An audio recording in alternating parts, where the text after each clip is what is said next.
Hello viewers, welcome to our YouTube channel. Today we will learn about Ayodhya Kanda. Let's dive into it. Ayodhya Kanda is about the preparations for Ram's coronation as a prince, coronation and his exile into the forest. In Ayodhya Kanda, Raja Dasharatha died due to grief.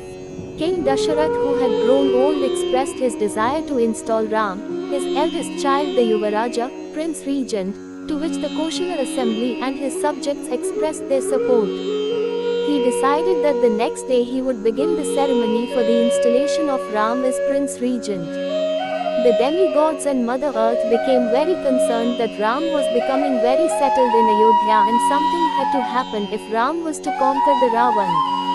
They approached goddess Saraswati for help. Saraswati decided to alter the mind state of one of Queen Kaikeyi's maid servant named Manthara, doing what was necessary to ensure that Ram would come into conflict with Ravan. Manthara's mind became twisted and began to talk to Queen Kaikeyi in harsh terms. Manthara, a family servant of Kaikeyi, she lived with her from the time of her birth. When she heard that King Dasharatha was planning to make his eldest son, Ram, Prince Regent, she fled into a rage and reported the news to Kaikeyi. Kaikeyi was initially pleased. Manthara convinced her that if Ram came to power, he would exile or kill Bhorata in order to eliminate a possible threat to his power. Slowly Queen Kaikeyi's mind was poisoned. Manthara reminded Queen Kaikeyi of the two boons that the king had promised her. Kaikeyi entered the sulking chamber in the royal palace and awaited for King Dasharatha. King Dasharatha was greatly alarmed and concerned that Kaikeyi was in the sulking chamber, as the entire population of Ayodhya was greatly happy and eagerly anticipating the coronation of Ram. Queen Kaikeyi spoke to King Dasharatha, which surprised the king. She reminded him of the two boons long ago he promised her and claimed two boons.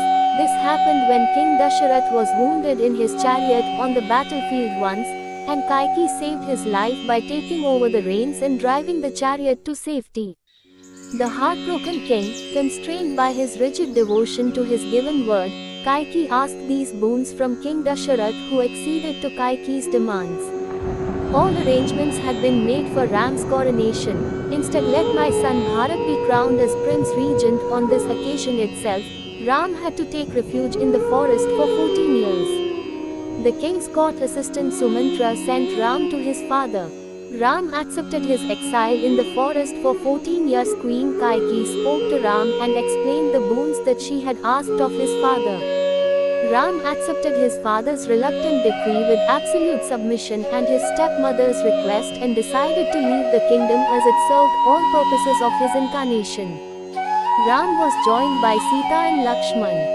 Ram tried to convince Sita not to join him in a dangerous and certainly arduous existence in the jungle. Sita replied, "The forest where you dwell is Ayodhya for me, and Ayodhya without you is a veritable hell for me." When Ram ordered her in his capacity as husband, Sita rejected it, asserting that it was an essential duty of a wife to be at her husband's side, come good or ill. Ram, Sita and Lakshman grieved their mothers before finally going to Dasharatha to take leave of him. Dasharatha attempted in vain to try to talk Sita out of joining Ram in the forest. After Ram's departure, King Dasharatha narrated to Kausalya his earlier sin committed by him in his young age. When he was Prince Regent of Ayodhya, famous for who can shot heard, but unseen, at the sound of the movement of the object by an arrow. One day he went out for hunting in the forest along Sarayu river, expecting wild animals coming there for drinking water in the night. He mistook the gurgling sound for trumpeting of an elephant, released a sharp arrow in the direction where a hermit boy was filling his pitcher with water by submerging it into Sarayu river. Arrow hit the boy that went deep into the body, and after hearing his cry he reached that place. He discovered the fatal blunder and tendered his heartfelt apologies to the hermit boy who had come there for fetching water for his old parents. Boy asked Dasharatha to extract the arrow from his body and said, "My name is Shravan. My parents are old and blind. I am taking them to pilgrimage.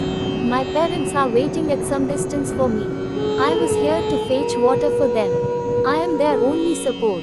Now I am worried that they may not survive after hearing the news of my death. The boy died soon after the arrow was drawn out from the body. Then King Dasharatha went to the aged parents of the deceased boy and informed about the death of their son and its cause.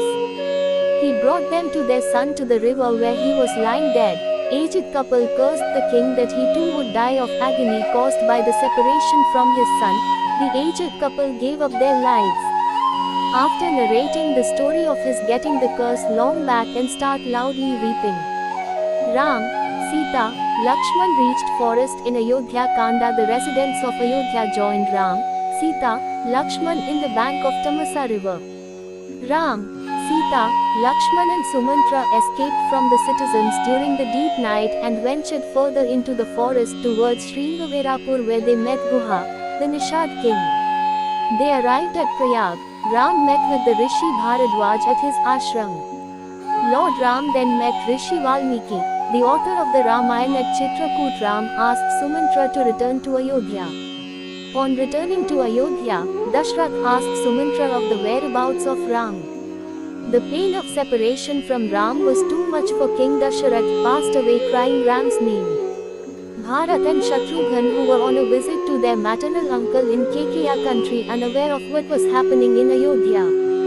Rishi Vasishtha knew that Ram would not return back to the kingdom, and so he immediately sent an envoy to call Bharat and Shatrughan back to Ayodhya. Bharat learnt of all that had happened and criticized his mother, Queen Kaikeyi. He accused her of bringing ruin to the family. They approached Queen Kaushalya and Bharat begged her forgiveness. She asked him to carry out his duty and rule Ayodhya, but Bharat could not bear the thought of sitting on the throne with his father dead and his brothers in exile in the forest. The cremation of King Dasharatha took place. Bharat and Shatrughan decided to go into the forest and request Ram to return to Ayodhya and take the throne. Prominent citizens as well as the royal family decided to go with Bharat and Shatrughan. The Nishad saw the approaching royal party and became suspicious and informed Lakshman. Lakshman saw the huge army of people with Bharat and immediately began to criticize Bharat. Ram countered this by praising the greatness of Bharat. Bharat arrived at Chitrakoot and met Ram there. All the brothers collectively mourned the passing of their father and performed his shraddh along with Rishi Vasishtha leading the ceremony. Despite of Bharat's convincing, Rama found it impossible that he could break the word of his dead fathers and stepmother Kaikeyi. Bharat gave up his efforts to take Ram back to Ayodhya before the 14-year exile elapsed. Bharat returned to Ayodhya after receiving a promise from Ram that he would return promptly at the end of the 14 years of exile and ascend the throne. He vowed to Ram that if Ram did not return immediately when the 14 years elapses, he would give his life up by immolation. Bharat agreed to govern Ayodhya, not as its ruler, but as Ram's representative. On giving his sandals to Bharat for custodial care of kingdom till his return after the period of exile, Bharat, after touching Ram's feet and taking sandals, he returned from Chitrakoot, and without ruling from Ayodhya, he carried on the kingdom from a village called Nandigram. Ram, Sita and Lakshman wandered in the forest and came across the hermitage of a tree. Sita was embraced by a tree's wife, Ansuya, and told Sita at length about the duties of a devoted wife. Ram, Sita and Lakshman entered the forest called Dandaka and encountered with demon Viradha. Viradha attempted to capture Sita, but Ram eliminated the demon. Ram, after eliminating demon Viradha, entered the hermitage of Rishi Sharabhanga. Rishi Sharabhanga, with his sixth sense, came to know that Vishnu was coming this way and would become his dear guest. He received Ram in his hermitage. After seeing Ram, Sita and Lakshman, and also showing next course of their journey, that Rishi entered the yogic fire and ascended to Brahma's abode. Ram, Sita and Lakshman arrived at the hermitage of Rishi Sutiksna. After spending night in the heritage of Rishi Sutiksna, the next day morning bidding farewell to them, Rishi Sutiksna expressed concern about the demonic activities in the Dandaka Aranya, by whom these forests had been turned stockyards for heaps of dead bodies, bones and skulls of the rishis. Continuing on their journey through the forest, Ram, Sita and Lakshman entered the hermitage of Rishi Agastya. Rishi Agastya was also waiting to receive Ram for a long time, and received them with all honors, perceiving Ram as Vishnu incarnate. Rishi Agastya gave a divine bow of Vishnu, 2 quivers with ever replenishing with arrows, and a golden sword to Ram, saying that with the very same armory Vishnu once eradicated evil on earth. Ram requested Rishi Agastya to suggest a place in the forest to make a residence during the days of exile.